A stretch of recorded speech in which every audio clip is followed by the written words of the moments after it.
ગોંડલ તાલુકાના ગુંદાસરા ગામે સરસ્વતી માતાની મૂર્તિના વિસર્જનની વેળાએ ચેકડેમમાં 2 પરપ્રાંતીય શ્રમિકો ડૂબી જતા તેમનું મોત નીપજ્યું હતું અને ખુશીનો માહોલ માતમમાં પલટાયો હતો.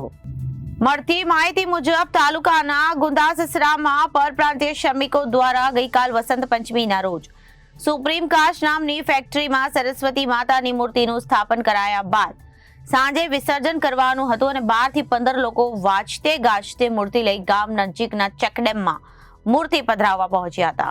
બધા ડેમના પાણીમાં ઉતરી મૂર્તિ વિસર્જન કરી રહ્યા હતા. તે દરમિયાન અમનકુમાર ગૌતમ રાય અને સિમરિયા જિલ્લાના જાગલપુરનો નિવાસી તથા કુમાર ગૌરવ દરિયાપુર જિલ્લા જાગલપુરના નિવાસી ઊંડા પાણીમાં આગળ જતા ડૂબવા લાગ્યા હતા.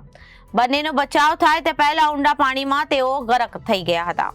બંનેના મોત નીપજ્યા હતા. પલભરમાં બનેલી ઘટનાથી વિસર્જન માટે આવેલા લોકો આવાચક થઈ ગયા હતા. બનાવની જાણ થતા ફેક્ટરીના માલિક અને ગામ લોકો ઘટના સ્થળે દોડી ગયા હતા અને ગોંડલ ફાયર બ્રિગેડ તથા પોલીસને જાણ કરી હતી.